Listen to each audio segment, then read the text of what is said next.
ஏழேல கிராமத்து குடிசையிலே கொஞ்ச காலம் தங்கி பாருளே கூரையின் ஓட்டை வீரி செல்வழி நட்சத்திரம் எண்டி பாருளே கூவும் செல்போனின் நச்சரிப்பை அணைத்து கொஞ்சம் செல்வண்ணின் உச்சரிப்பை கேட்போ வெறும் காலில் செருப்பின்று நடந்து மண்ணோடு பேசிக்கொண்டு போவோம் மழலைகள் ஆவோ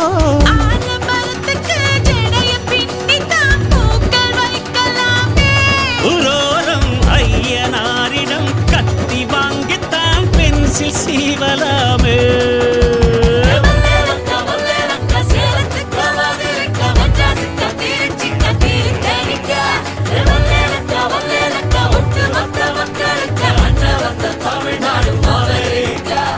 காவிரி யாரும் கை குத்தல் அரிசியும் மறந்து